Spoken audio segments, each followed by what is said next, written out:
Come on, focus, focus. Is it focusing? I don't know, I can't really see. Well, it looks like we're making it worse. Well, I guess it's time to do some work on this thing. This is my 2000 and 2004-ish dirt collection. Why we keep dirty shirts in the back seat, right? We have a little bit of a problem here.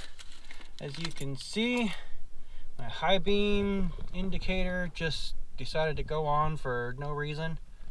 I don't really know why or like how to get it off consistently. Just like randomly decides it wants to do that. But the primary issue, aside from my lack of maintenance and so on, is that when I put my right turn on, yeah, I am flashing everyone around me.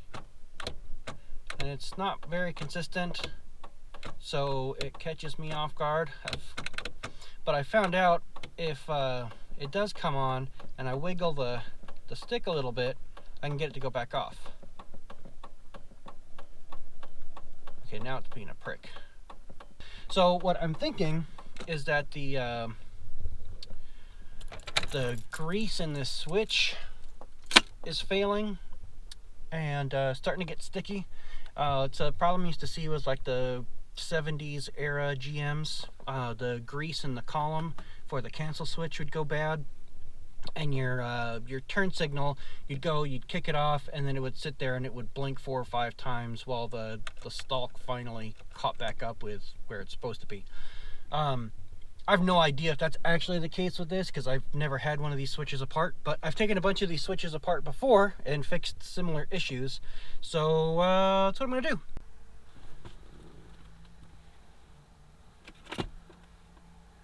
According to the interwebs, these are supposed to be pretty easy to remove. However, this is not the original column for this truck. That's supposed to be a 15, but I don't think that's a 15. Oh, yeah. Nope, that's a 25. Or maybe that's not actually doing anything. Oh, no, this one has a screw delete.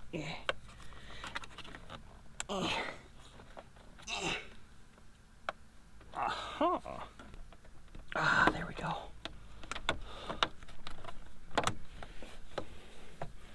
Ah, we got her loose. Gently. Do. Ah. Come on, you piece of... Ah. Ha-ha. Again with the button. Oh, there we go. Oh, wow, I didn't even break it. Got one of these little guys. I wrapped some Teflon tape around the end so that it holds the bit in place, so you're not fiddling around with it, like potentially falling out and being an overall pain in the ass. Ooh, and that thing is really tight too. Ooh. They say you're supposed to remove your steering wheel, but I don't want to mess around with the airbag. Hopefully the airbag does not want to mess around with me while I'm doing this.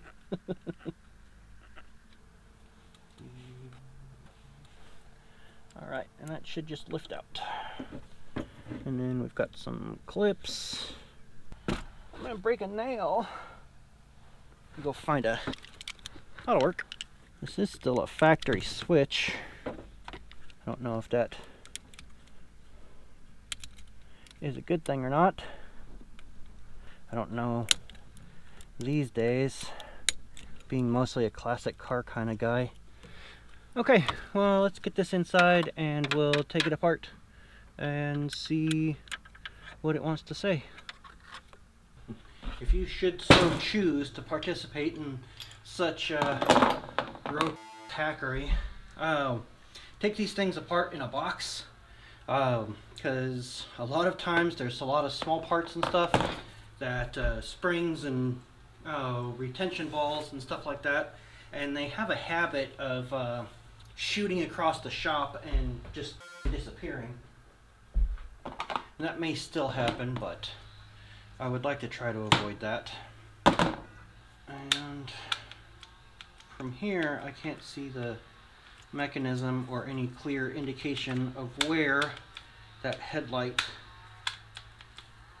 switch would be. So let's start with these screws.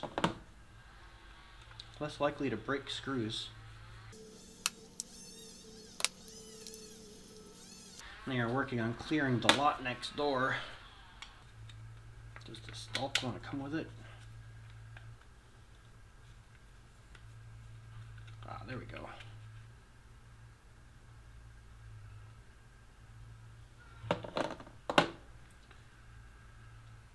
Yeah, see this grease in here? It's gotten very sticky.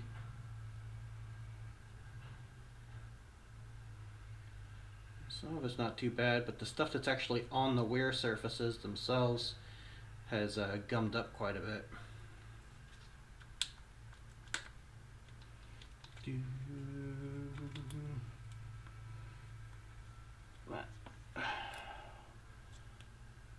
Oh, there's wires attached naturally. That's probably the stuff for the wipers. Maybe we should have taken apart this side first.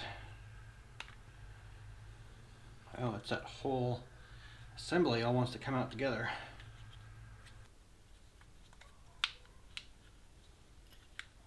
Push it back in naturally. Okay. There's a retainer here. Can't really see it very well, but I know you're there. And apart. We do have a spring. Did not try to eject on us. Okay, and a little tighter now. Trying to see how this goes together and figure out how to take it apart.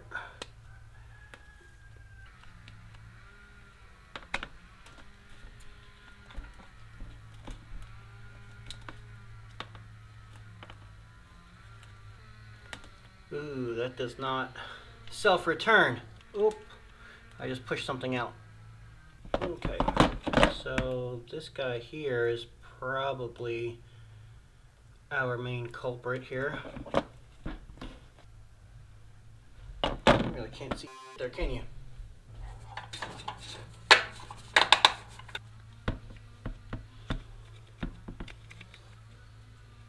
So this guy here looks like our detent for our turn signal. Okay, so pull up, that flashes, push forward, and it turns them on. So if we can get this to come back apart again without breaking anything.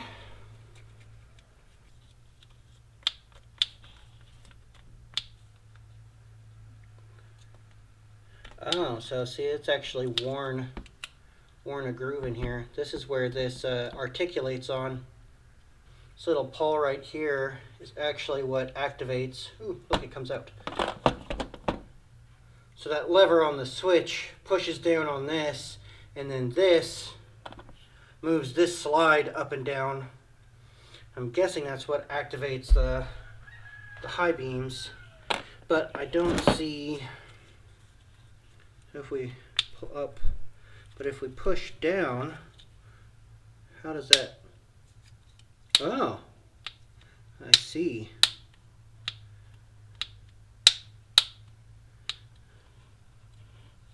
So I'm willing to bet,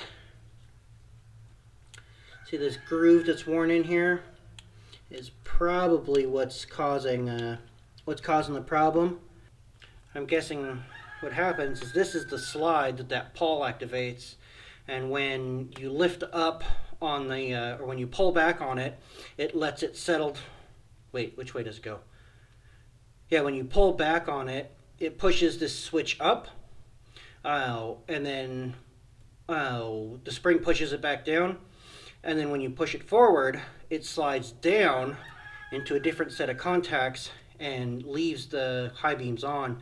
And since it's got a divot worn in that little spot, the switch is going higher than it's supposed to. So when you jiggle on it, you're actually pushing it back up to its neutral position. So we're actually going over center because because something is physically worn. So basically, this is not something that's going to get solved with lubrication. That's unfortunate. Well, at least we got that question answered. Yeah, these contacts are still clean, so I don't have to worry about cleaning it and re-greasing everything. But these guys in here must be the high beam switch. I guess technically I could just leave this out and I wouldn't have high beams at all, but they wouldn't come on erroneously. I'll have to sit down where I can look at this a little bit better and think about this for a minute. Alright, so let's try a hack fix, because, you know, that's what I do. Got some electronic cleaner. We get the grease cleaned off of here. This groove right there is actually what's causing us our problem. Because when you pull back to flash, it pushes the contact switch forward, and then when you pull back, that turns your high beams on. And basically what's happening is when you turn your right blinker on and it rotates this way, see how that groove gets deeper? It allows that contact switch to move back just enough that it turns the lights on. So I'm just going to glue a shim, just a piece of aluminum, right to the top there. Maybe it works, maybe it doesn't. I don't know. It's already a junk switch, so why not go around and find out?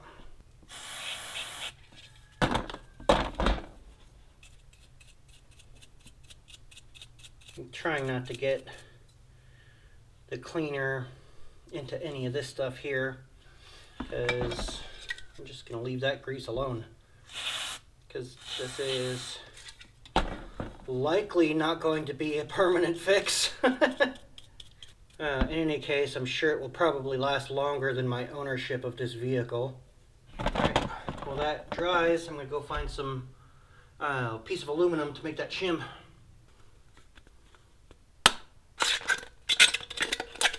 I'm thinking the chin snips are a little overkill. I make it out of the top because the tops are a little bit thicker.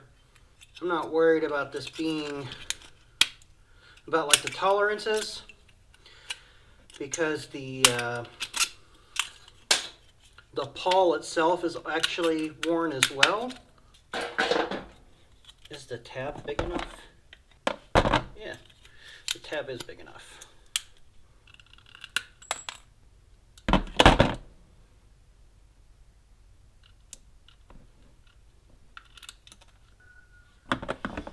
And I'm going to glue this on with some cyanoacrylate. This happens to be boot glue, but stuff's mostly all the same. Oh no.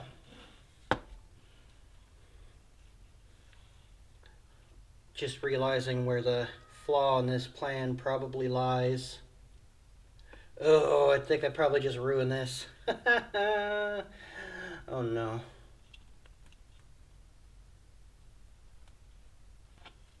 Alright, fingers crossed I didn't just glue this thing together.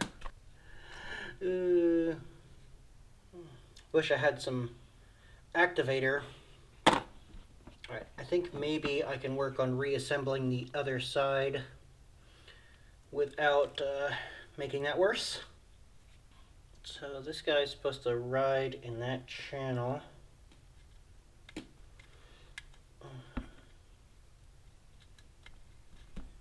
There we go. That wasn't too bad. Let's make sure that pawl fits in there with that switch already in place.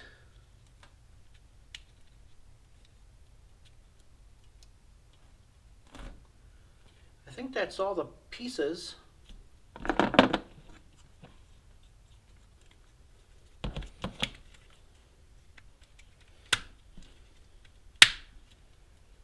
If I were a different kind of person, I might have cleaned this whole thing before I put it back together. This thing's still probably not even close to dry.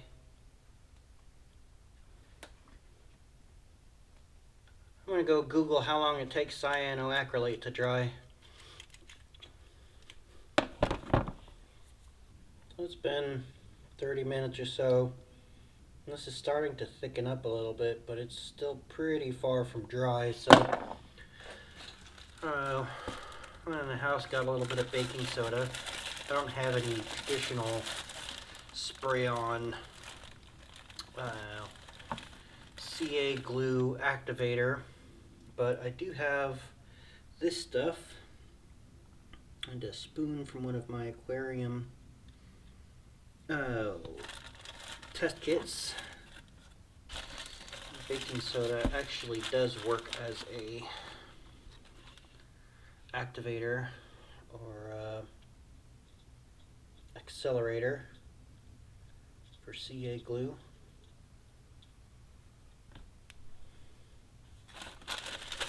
It's a bit messy, but it does actually work. I was actually contemplating filling this gap with super glue and baking soda before I put the shim on. Now I'm kind of wishing I'd have gone ahead and done that. It's still working. It's not glued together yet, but there is still time. Baking soda does not work as fast as the specially designed activators. I'd hope the reason why would be obvious. I probably could have just left this to sit overnight and probably would have worked fine. Good enough for the girls I go with at this point, I think. So, our pole works the way it's supposed to. Little brass pins are still in place. And in the interest of fixing this with stuff I found in my kitchen, I'm actually going to use this the silicone grease for faucets. Faucet grease. Mostly because it is plastic safe and cheap and available. I actually bought this for this before I knew what was actually wrong with the switch. When I was thinking about just cleaning it and greasing it again. But this stuff does not go thick, and it doesn't hurt plastic. It's non-conductive. It does all the good stuff. So, yeah. Pound for pound, it's quite a bit cheaper, quite a bit more expensive than your typical petroleum-based greases, but meh. Let's slap this cover on. Go throw it back in the truck, see if it works.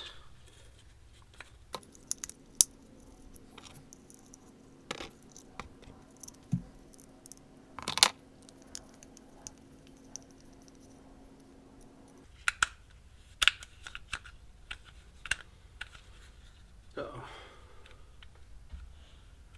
Did I mess something up? Probably. I mean, I always knew my options for this were either I will fix it or I will make it worse. Works fine here. What's your problem? Oh, maybe this shard of aluminum. Did you guys see that? Why didn't you say anything? No, it still doesn't work. Boo!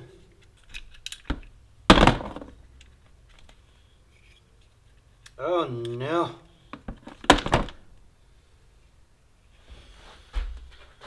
Oh.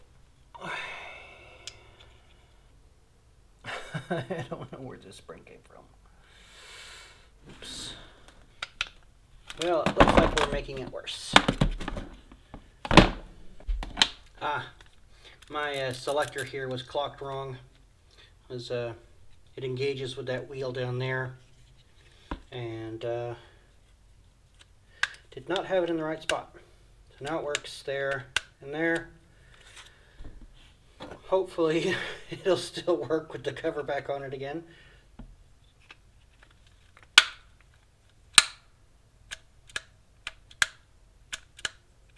Appears to.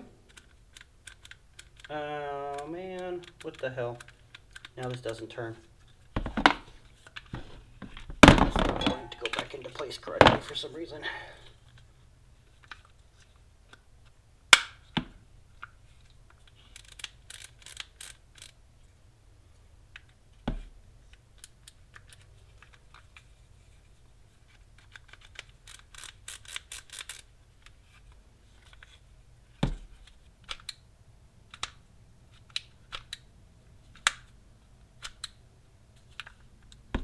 Okay, I'm just going to get the right size screwdriver already.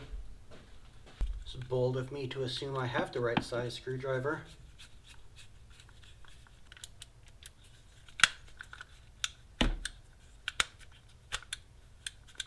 Alright, let's slap it in and see if stuff does what it's not supposed to. So I've noticed my light still comes on even with everything unplugged.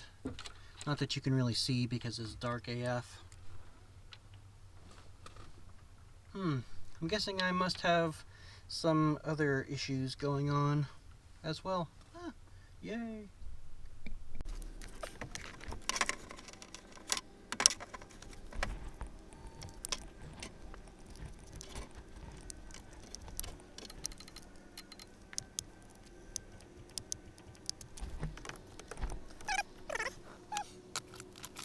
So it's been a few days or a week or so since I got this put back together.